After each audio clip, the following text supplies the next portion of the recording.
Buenas tardes, alumnos. En la presentación de hoy vamos a hablar sobre el rechazo de órganos sólidos. Mi nombre es María Silvina Álvarez, soy especialista en clínica médica. La presentación de hoy cuenta con 4 momentos. Vamos a tener una primera parte introductoria, luego vamos a hablar de aquellos factores que influyen en la supervivencia de los órganos trasplantados. En tercer término, vamos a introducirnos en la inmunobiología del trasplante y por último vamos a estudiar la presentación clínica de los órganos sólidos trasplantados cuando cursan con un rechazo. Pero antes de introducirnos en el tema de hoy, vamos a definir al trasplante como aquella acción que consiste en trasladar de un individuo de la misma u otra especie a otro una célula, tejido, órgano o parte de él. ¿Qué se puede trasplantar?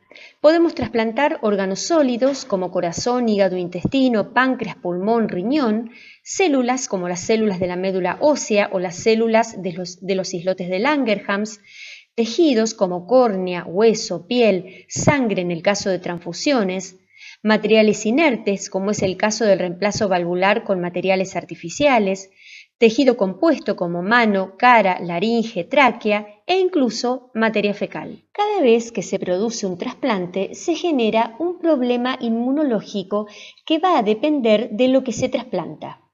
En el caso de los órganos sólidos, durante el trasplante están ingresando al organismo del huésped células presentadoras de antígeno que expresan moléculas del complejo mayor de histocompatibilidad clase 2 y células endoteliales que expresan moléculas del complejo mayor de histocompatibilidad clase 1.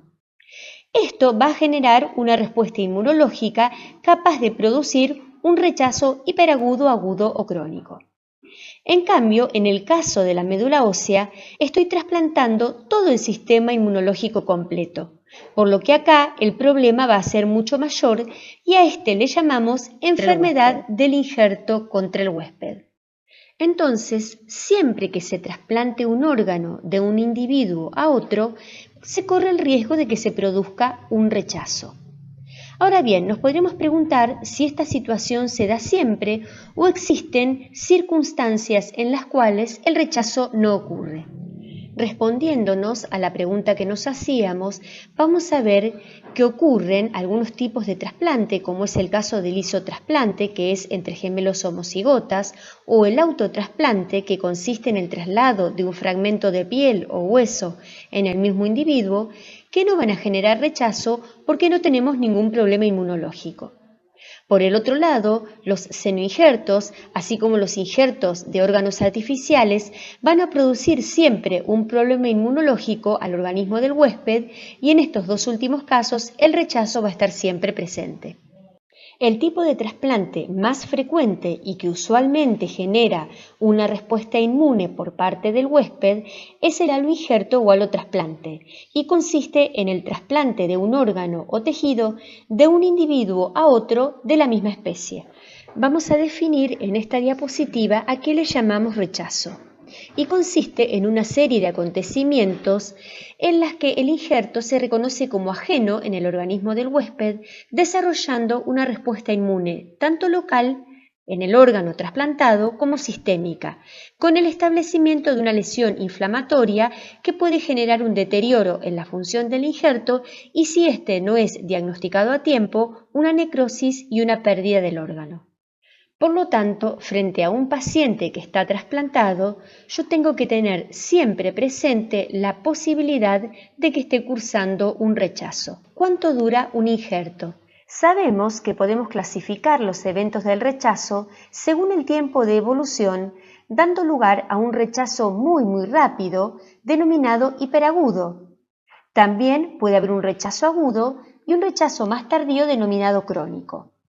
En el caso de un trasplante de médula no hablamos de rechazo, sino de la enfermedad del injerto contra el huésped, en donde las células del trasplante van a generar una respuesta inmunológica contra las células endoteliales del receptor. Uno analiza esto y se pregunta por qué en algunos casos se produce un rechazo con una velocidad tan grande, como es el caso del rechazo hiperagudo, que puede ocurrir incluso dentro del acto quirúrgico. ¿Por qué se puede producir en algunos individuos un rechazo agudo? ¿Por qué otros nunca cursan con rechazo?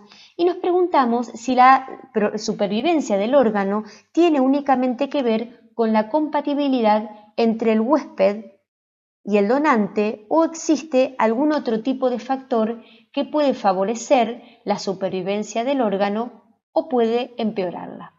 Antes entonces de respondernos si el problema inmunológico es el único que responde a la supervivencia de los órganos, vamos a analizar este cuadro y antes de analizarlos les quiero comentar que todos los pacientes receptores de un órgano son tratados con drogas inmunosupresoras de por vida, pese a lo cual nosotros vemos en este cuadro la supervivencia de los distintos órganos en los distintos años y vemos la gran variación que existe, por ejemplo, entre riñones que provengan de donantes cadavéricos respecto a riñones que provienen de donantes vivos relacionados. Si nosotros lo analizamos, a los 10 años, un riñón de un donante cadavérico tiene una supervivencia del 42% y un riñón de un donante vivo relacionado de un 54%. Por otra parte, si un mismo receptor recibe de un mismo donante corazón y pulmón, ambos deberían tener la misma supervivencia porque son iguales receptores e iguales donantes. Sin embargo, si ustedes miran el cuadro, al año el corazón tiene una supervivencia del 87% y el pulmón de un 84%. Eso explica, entonces, que no depende solamente del complejo mayor de histocompatibilidad la determinación de la supervivencia del órgano. Comenzando entonces a analizar estos factores, vamos a analizar el factor del donante, si es vivo o es fallecido.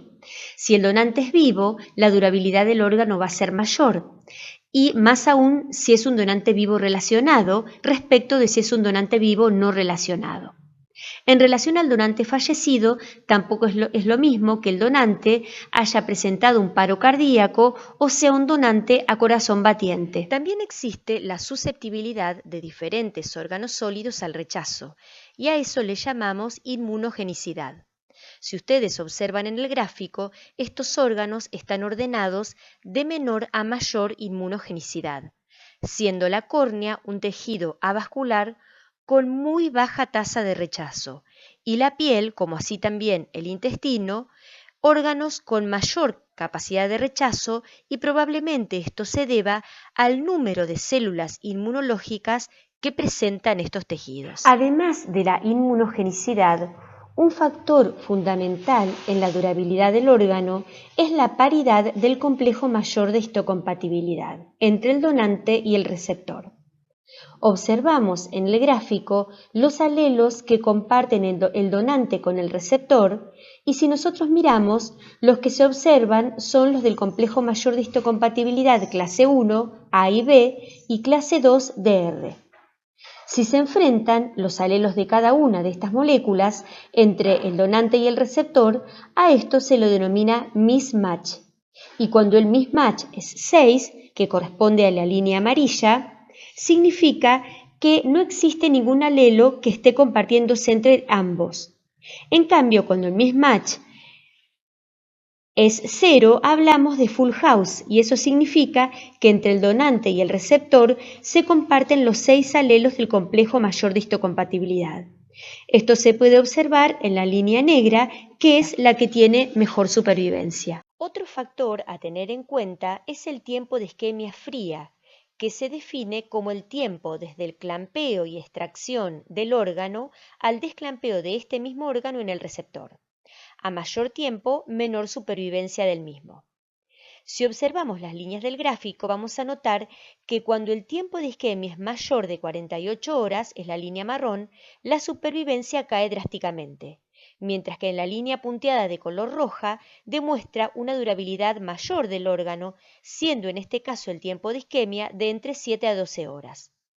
En el caso del trasplante renal, un tiempo de isquemia de 24 horas se considera aceptable. Otro factor importante, aunque no es determinante, es el antecedente de hipertensión arterial del donante. Se sabe que cuando el donante fue hipertenso, el riesgo de acortar la sobrevida del órgano es mayor.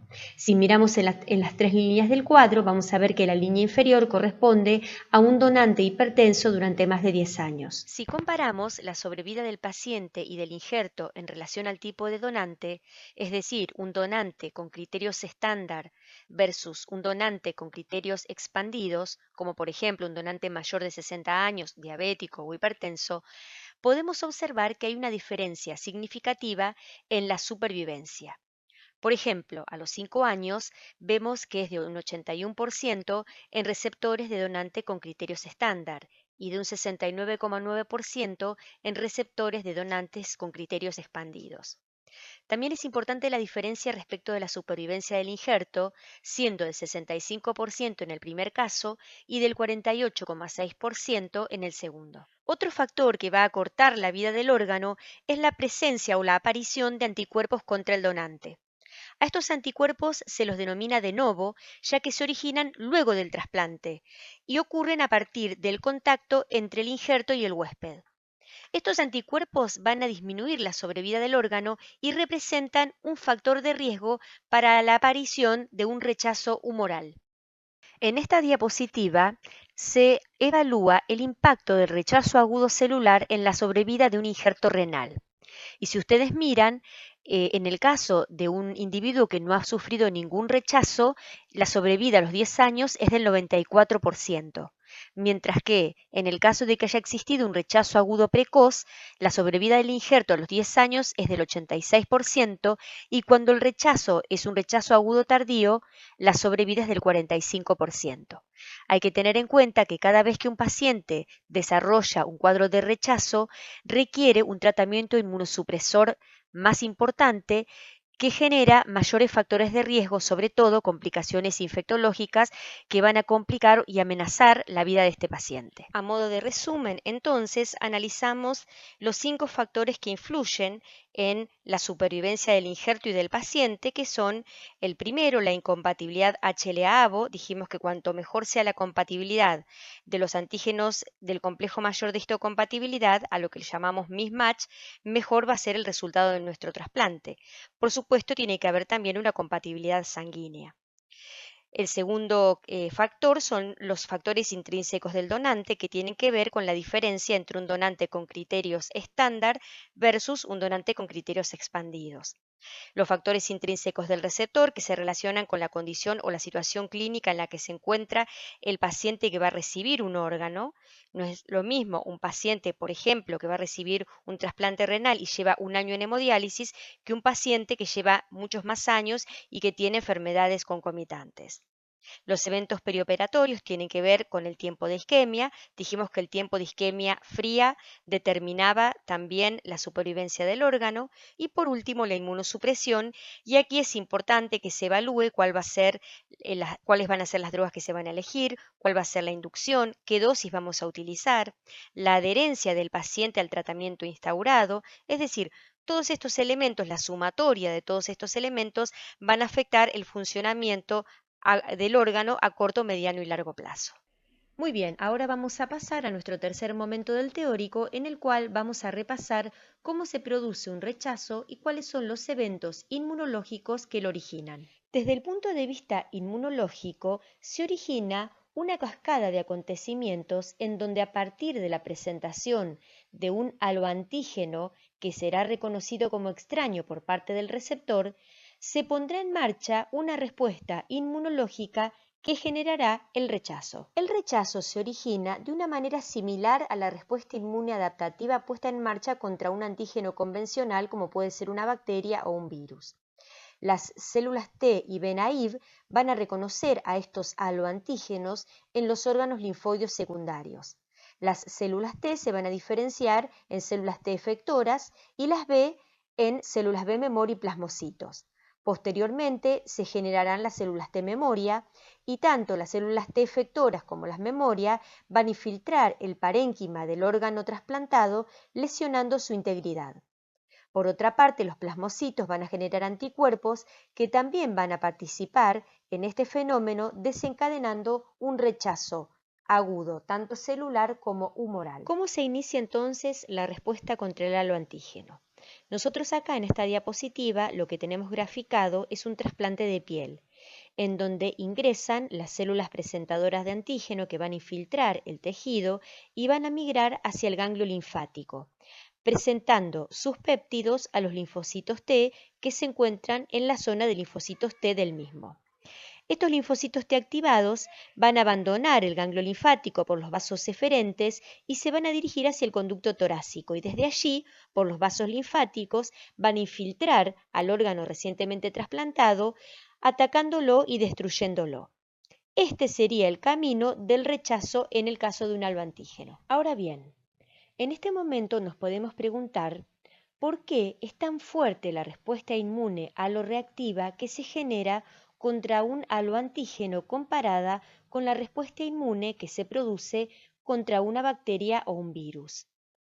¿Por qué si una infección bacteriana o viral no compromete la vida de un paciente salvo que estemos frente a una sepsis, el rechazo en cambio de un órgano o de un tejido puede generar la destrucción total del mismo e incluso comprometer la vida del paciente?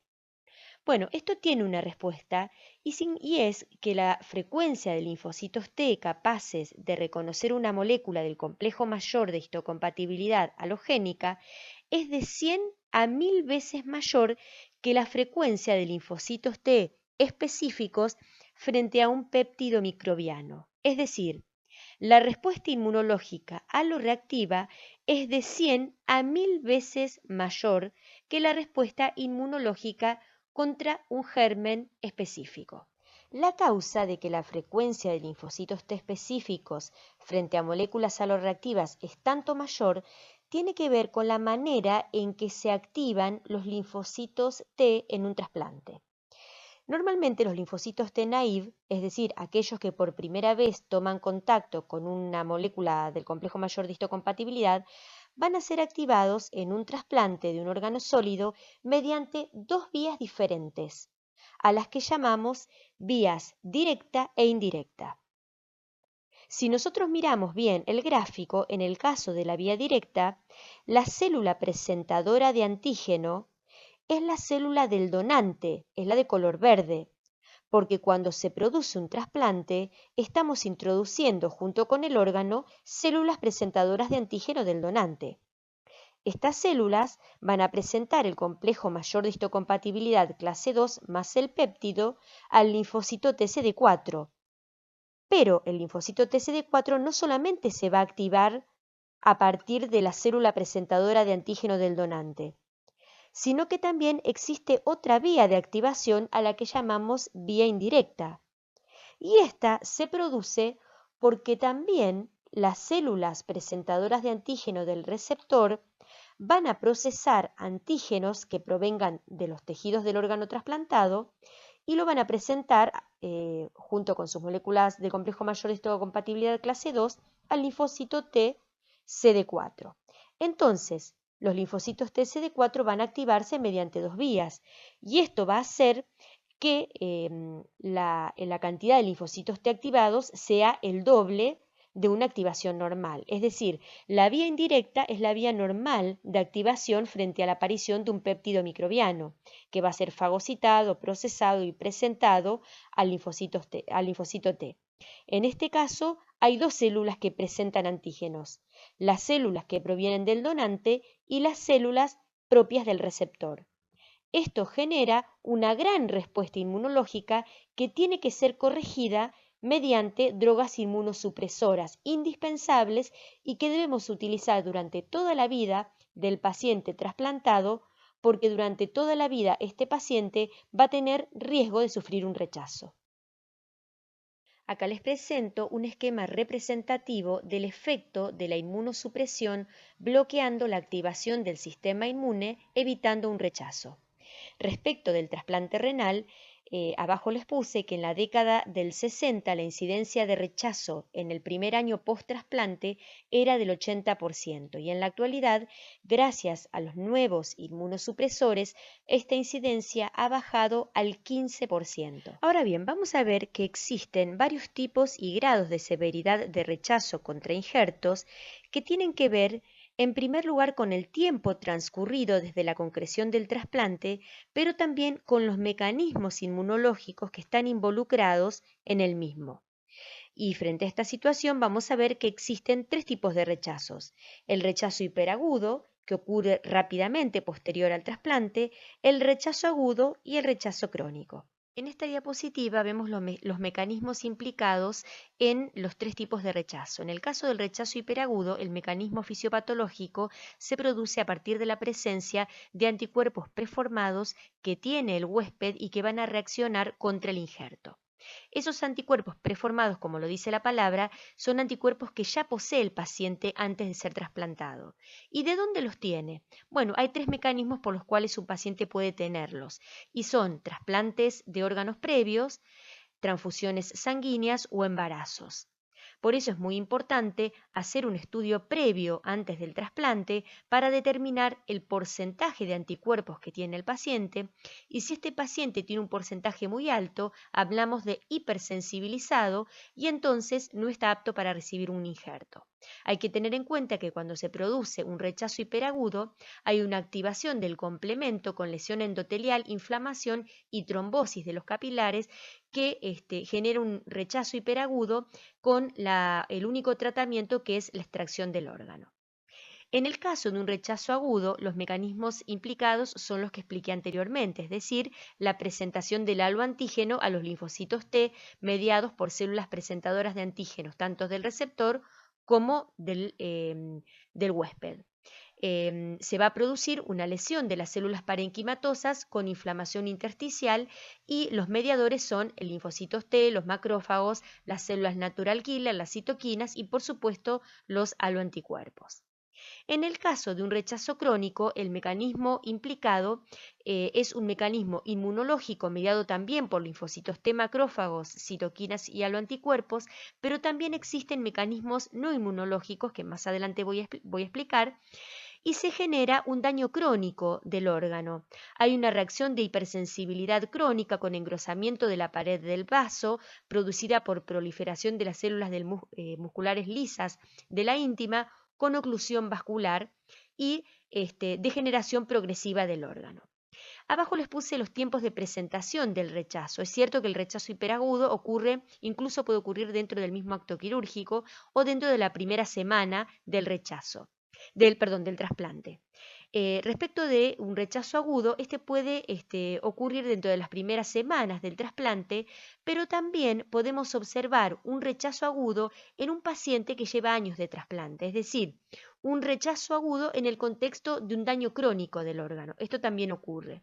Y hablamos de un rechazo crónico cuando se produce luego de 3 meses de haber sido trasplantado el paciente, pero al deterioro de la función del órgano también le llamamos rechazo crónico porque, como lo voy a explicar más adelante, existen mediadores inmunológicos y no inmunológicos que van a generar una disfunción crónica del órgano. En este gráfico vamos a analizar cómo se produce la activación del linfocito T, que está dibujado de color celeste, mediante la presentación antigénica de la célula presentadora de antígeno, que está dibujada de color verde. Vamos a ver que este mecanismo comienza a partir de una serie de eventos en los cuales la célula dendrítica presenta al linfocito TCD4 el complejo HLA péptido. Recuerden que la célula dendrítica contiene como molécula del complejo mayor de histocompatibilidad clase 2, por eso es que el linfocito T es CD4. A esta interacción se la denomina primera señal. Luego ocurre la segunda señal, que es indispensable para la activación completa del linfocito T. Este dato es importante porque si no se ocurre la segunda señal, el linfocito T no va a terminar de activarse y no se va a producir la expansión clonal del mismo. Entonces, esta segunda señal, como les decía, está dada por la interacción de moléculas coestimulatorias que están expresadas por las células dendríticas. Recuerden que las células dendríticas poseen altos niveles de estas moléculas y es por eso que ellas son las únicas capaces de iniciar la respuesta inmune adaptativa. Estas moléculas coestimulatorias se denominan CD80 y CD86 o también de la familia B7. Estas moléculas van a interactuar con CD28, que es una molécula ubicada en la membrana celular del linfocito T. Esto estimula la producción de CD40 ligando que interacciona con CD40 y aumenta los niveles de moléculas coestimulatorias. Estas reacciones van a desencadenar la síntesis de interleuquina 2 y la expresión de la cadena alfa del receptor de interleuquina 2 de alta afinidad, que conducirá a la expansión clonal del linfocito T. La unión de la interleuquina 2 con su receptor se denomina tercera señal. Una de las primeras alteraciones observadas luego de la primera señal ocurre en segundos, es decir, inmediatamente después que se activa o que se produce la primera señal y que incluye la entrada de calcio al interior de la célula que, junto con la calmodulina, activan una fosfatasa denominada calcineurin, siendo traslocada, es decir, ingresando al núcleo, donde interactúa con secuencias reguladoras de varios genes, promoviendo así la transcripción del gen de interleuquina 2 y de su receptor. Las moléculas coestimulatorias actúan de forma sinérgica con las generadas por la primera señal, aumentando así la producción de interleuquina 2 y de otras citoquinas. Por último, como ya lo dijimos antes, la interleuquina 2 con su receptor van a activar una molécula intracitoplasmática que se denomina mTOR. Esta molécula va a generar la activación del ciclo celular y por consiguiente su proliferación. De esta manera se genera la expansión clonal de las células T y si no existen inmunosupresores que actúen en estos diferentes sitios o señales, la expansión clonal va a infiltrar al órgano recientemente trasplantado y va a llevar a una destrucción del mismo. Ahora sí vamos a pasar a la última parte de nuestro teórico, en donde vamos a analizar la presentación clínica de los distintos órganos trasplantados que cursan con un rechazo. Inicialmente vamos a comenzar con las formas de presentación del rechazo en el trasplante renal. En esta diapositiva lo que quise mostrarles es que para nosotros es muy importante tener en cuenta que un paciente trasplantado, al iniciar un tratamiento inmunosupresor de por vida, se va a transformar en un paciente inmunosuprimido.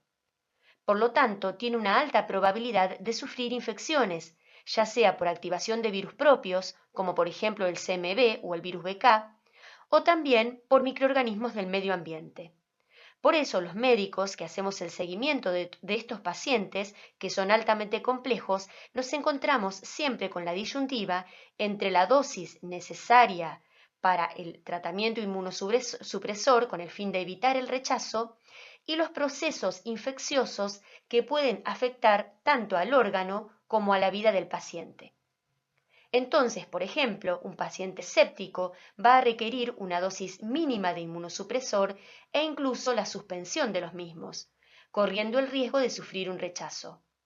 Por el contrario, un paciente que tiene una alta dosis de inmunosupresor porque está cursando con un rechazo, probablemente luego que salga del mismo va a tener una complicación infectológica, por lo que es muy importante este equilibrio entre el tratamiento inmunosupresor para evitar el rechazo y las infecciones que son altamente frecuentes en estos pacientes. Muy bien, en la parte introductoria, cuando hablamos de generalidad del rechazo, dijimos que existe un rechazo hiperagudo, un rechazo agudo celular y humoral y un rechazo crónico también celular y humoral. En este caso vamos a hablar del rechazo hiperagudo que ocurre en un trasplante renal. Como lo dijimos anteriormente, el mecanismo fisiopatológico consiste en la presencia de anticuerpos preformados que contiene el receptor del trasplante y que van a reaccionar rápidamente contra el órgano trasplantado generando un cuadro de toxicidad sistémica, coagulación intravascular diseminada, con compromiso de la vida del paciente y del injerto. En este caso, el único tratamiento que existe es extraer el órgano, es decir, la transplantectomía. ¿Cuándo se da esto? Como ya dijimos, la presencia de anticuerpos preformados es frecuente en aquellos pacientes que se encuentran hipersensibilizados debido a tres causas importantes, que son la donación de órgano previo o la recepción de un órgano previo, la transfusión de sangre y el embarazo. En esta diapositiva podemos observar la cinética de producción de los anticuerpos anti-HLA preformados luego del evento de exposición a células no propias. Y entonces observamos que tanto los anticuerpos que provengan de un trasplante previo o de embarazo se mantienen en el tiempo en mayor cantidad, mientras que los anticuerpos que provienen luego o que se generan luego de una transfusión tienden a disminuir. Por lo tanto, tienen mayor riesgo aquellos pacientes que están hipersensibilizados por trasplantes o por embarazos previos. En esta diapositiva vemos la foto de un rechazo hiperagudo mediado por anticuerpos preformados. Es un rechazo que es reconocido inmediatamente dentro del quirófano. Se observa un riñón cianótico, edematoso, flácido y por supuesto no funcionante, y el único tratamiento es la extirpación del órgano porque no tiene utilidad del mismo. Ha perdido su función. Muy bien, entonces, ¿cómo podemos evitar un rechazo hiperagudo?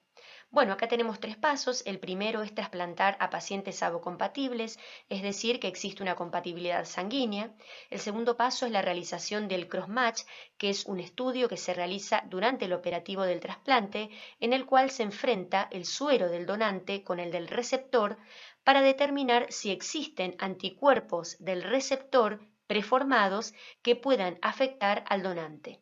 En el caso de que el cross-match sea positivo, el proceso se interrumpe porque si este proceso continúa, el camino es el rechazo hiperagudo. Y por último, es importante tener en cuenta evitar al máximo las transfusiones de sangre en pacientes que se encuentran en lista de espera para un trasplante renal. Y esto es por lo anterior. Evitamos el contacto de la sangre del probable receptor con otro individuo y evitamos la formación de anticuerpos preformados, que son aquellos generadores del rechazo hiperagudo. Muy bien, en esta diapositiva observamos la diferencia entre un rechazo agudo celular y un rechazo agudo humoral, ya no un hiperagudo.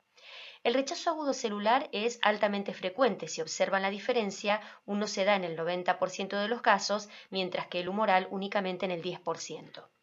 El rechazo agudo celular en general tiene mejor respuesta al tratamiento médico y normalmente se utilizan pulsos con metilprednisolona.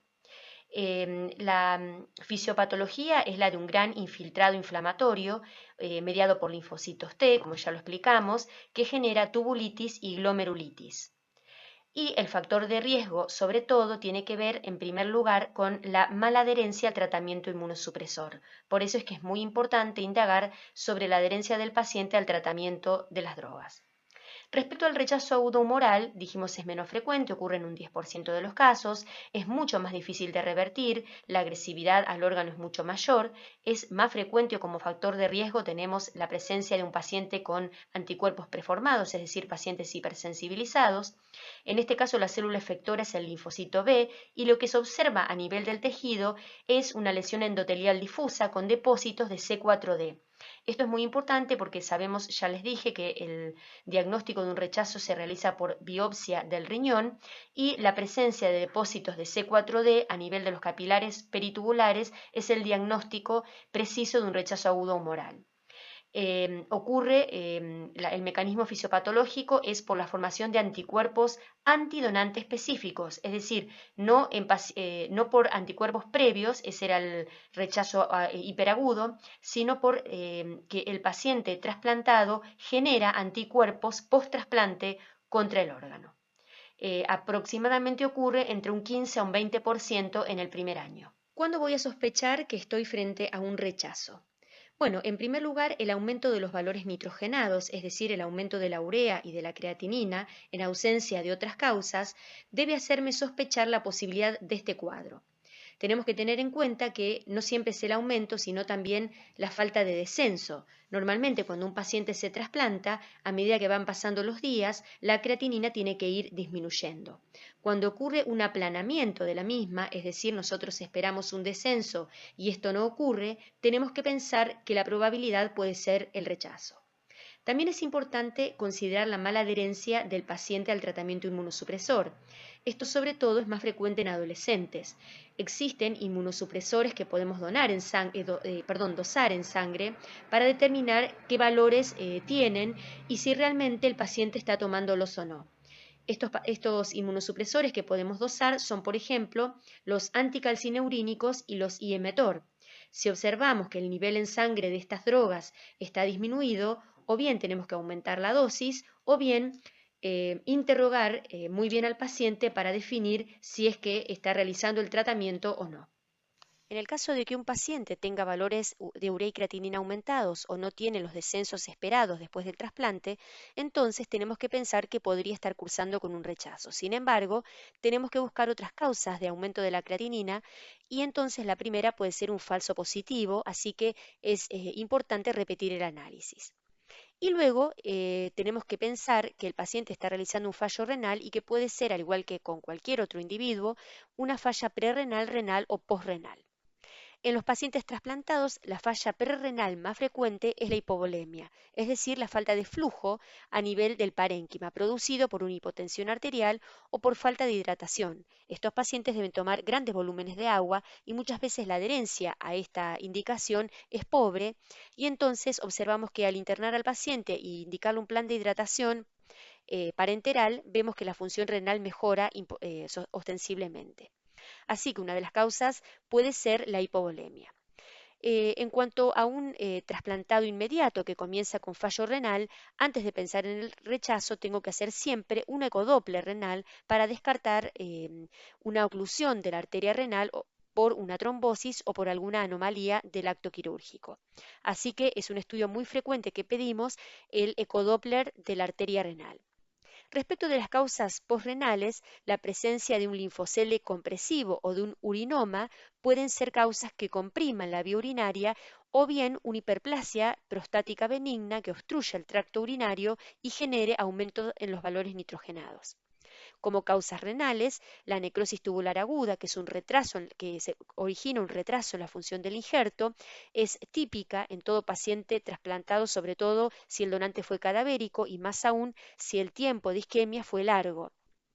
Entonces, siempre tenemos que pensar que esta falta de descenso esperado de creatinina puede estar producido por este retraso en la función del injerto y entonces esperar un poco al paciente.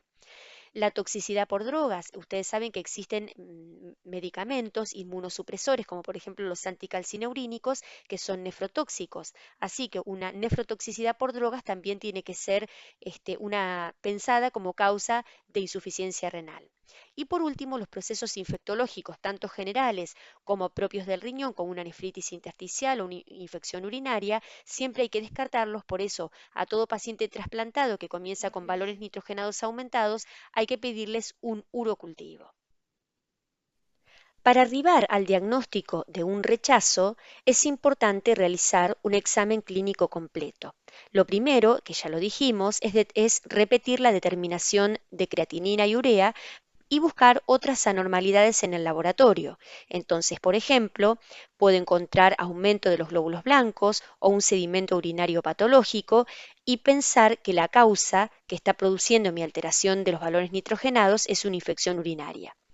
También determinar si existen signos sintomatologías de hipovolemia, si el paciente está deshidratado o subhidratado y entonces esta también puede ser la causa, como decíamos anteriormente. La presencia de una infección sistémica, un paciente séptico o bien el hecho de que existan drogas, como lo dijimos anteriormente, que son nefrotóxicas y son indispensables para el tratamiento inmunosupresor y que a lo mejor están en dosajes altos y entonces al disminuir la dosis de estas drogas mejora el funcionamiento renal. Es decir, es muy importante realizar un examen clínico completo con determinación de un laboratorio que me permita estudiar qué otros elementos tengo para orientarme hacia el diagnóstico. Por supuesto es importante los estudios por imágenes y dentro de los estudios por imágenes la ecografía Doppler del injerto es fundamental porque me permite hacer diagnóstico del flujo renal, es decir, si existe alguna obstrucción de la arteria renal, una trombosis o un hipoflujo, que lo voy a observar como un aumento en el índice de resistencia de la arteria renal o de las arterias periféricas. Si luego de haber hecho un estudio completo del paciente he descartado otras causas de insuficiencia renal y sospecho que el paciente está cursando con un rechazo, debo realizar una biopsia renal. La función biopsia renal me permite realizar un diagnóstico definitivo de esta patología. Y los estudios que se realizan en un tejido biopsiado son la microscopía óptica y la inmunohistoquímica con inmunomarcación para determinar si existe la presencia de C4D que me permite hacer el diagnóstico definitivo de un rechazo humoral.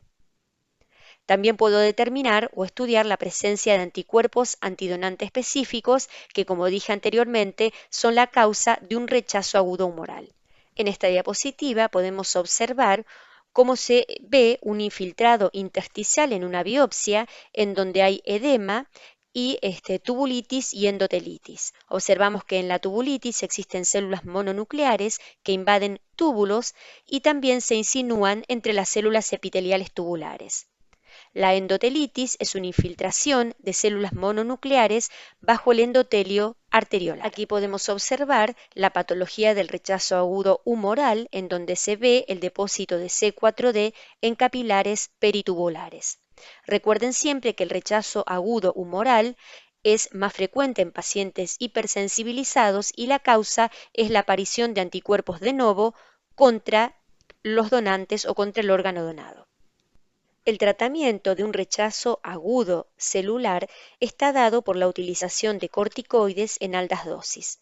Recordemos que el corticoide lo que hace es inhibir la liberación de interleuquina 1 e interleuquina 6, bloqueando la primera señal, por lo tanto impidiendo la activación del linfocito T, ya que inhibe la síntesis de la interleuquina 2.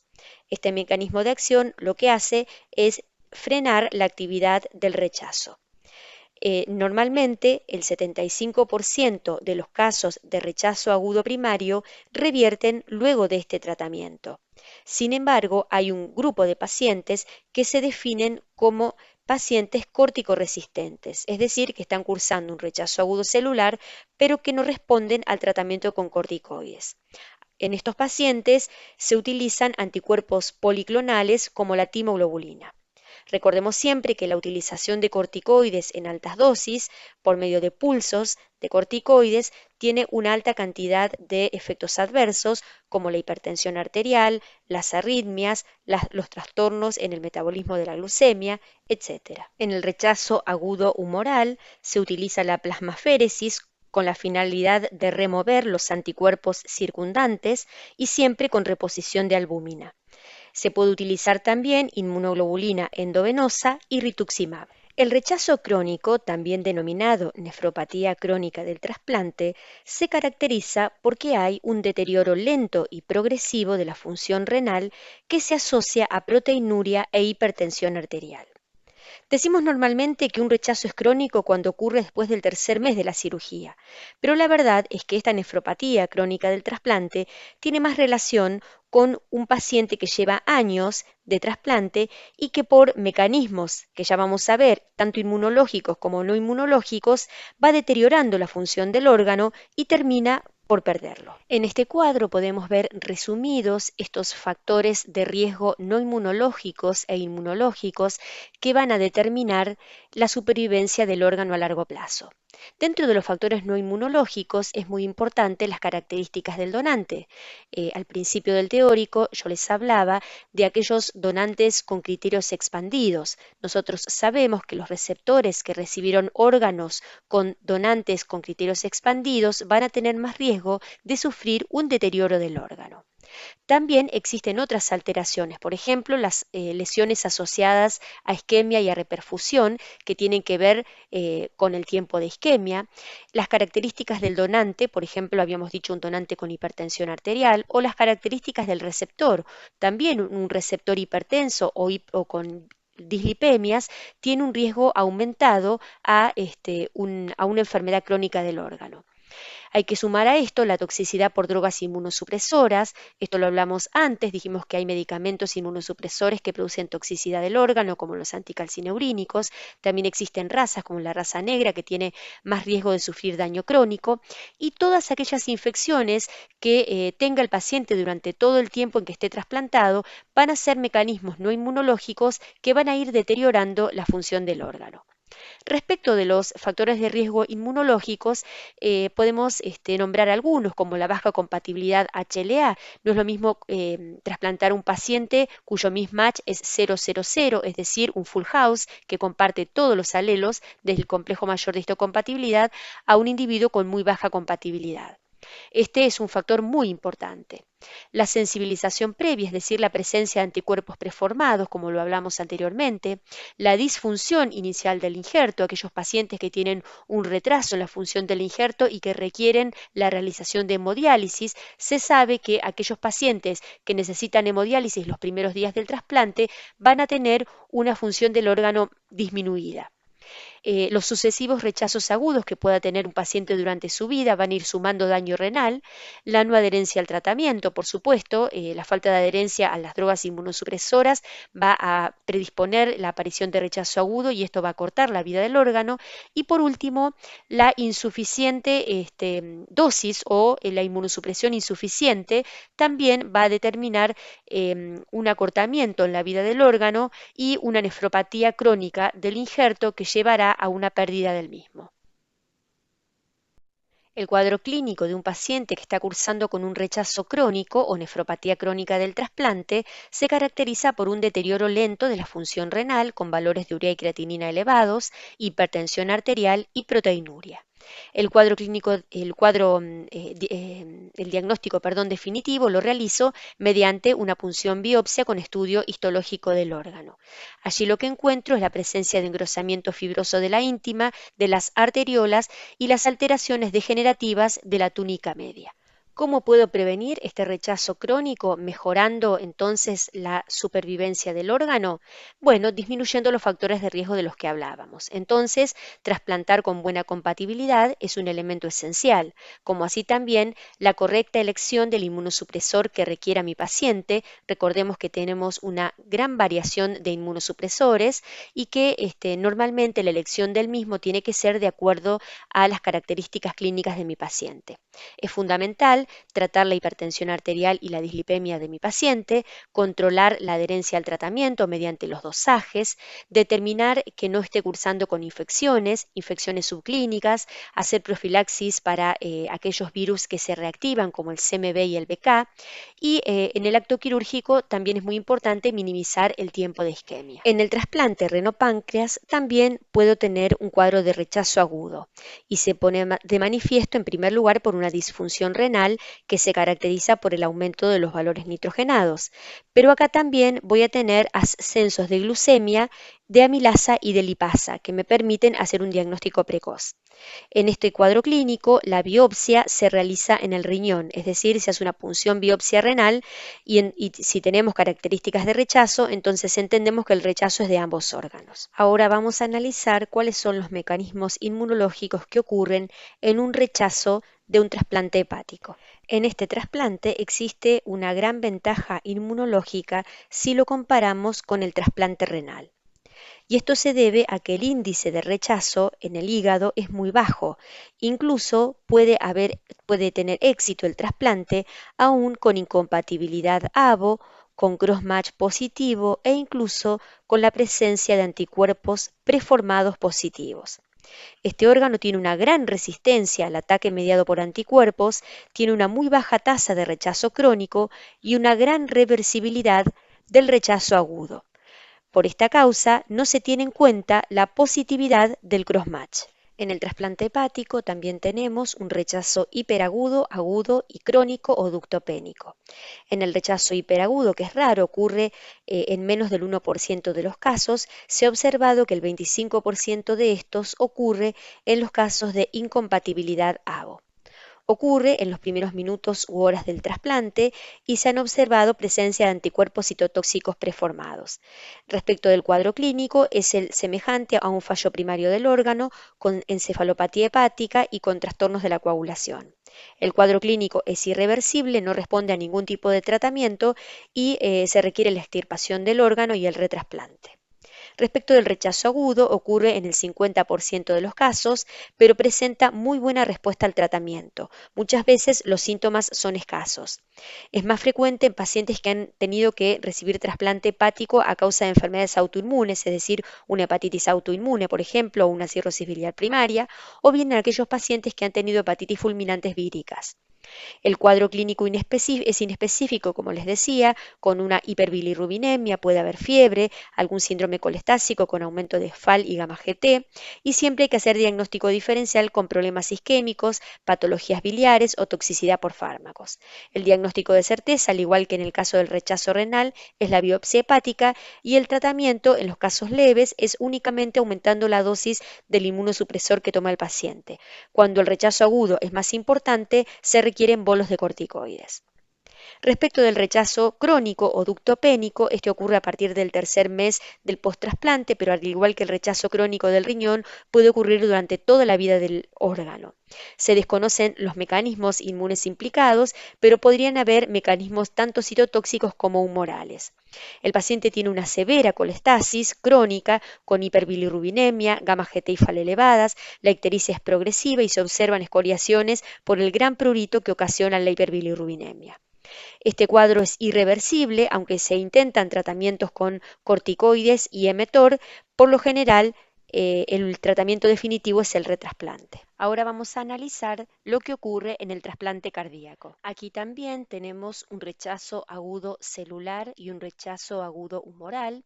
El rechazo celular es mucho más frecuente, el 85% de los casos ocurre de manera asintomática, es decir, no hay disfunción del ventrículo izquierdo, y esta es la causa por la cual se realizan en todos los pacientes trasplantados biopsias endomiocárdicas durante todo el primer año del trasplante.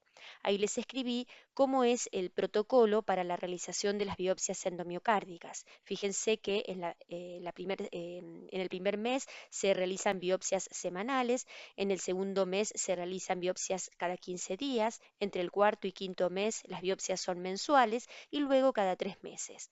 ¿Qué es lo que se busca en estas biopsias? Justamente la aparición de un rechazo agudo asintomático para poder tratarlo. Sin embargo, existe un porcentaje de pacientes, aproximadamente un 15%, en donde el rechazo es sintomático. ¿Y cuáles son los síntomas? Una insuficiencia cardíaca con síndrome febril, caída de la fracción de eyección con compromiso del estado general y aparición de arritmias como pueden ser una fibrilación auricular o un flúter. El tratamiento del rechazo agudo celular va a depender de la gravedad, es decir, si fue un rechazo sintomático o un hallazgo de la biopsia. Pero por lo general, lo primero que hay que hacer es determinar la adherencia del tratamiento al inmunosupresor y los tratamientos son, así como en los casos anteriores, con corticoides y timoglobulina. Respecto del rechazo agudo humoral, el diagnóstico se hace mediante las biopsias endomiocárdicas, en donde se observa depósito de C4D. Y el tratamiento es también con plasmaféresis, corticoides, cambios de inmunosupresor y anticuerpo anti-CD20, que es el rituximab. El rechazo crónico, también denominado enfermedad vascular del injerto, se denomina así porque la causa principal es una forma de aterosclerosis acelerada de las arterias epicárdicas y transmurales del órgano que llevan directamente a una falla del mismo.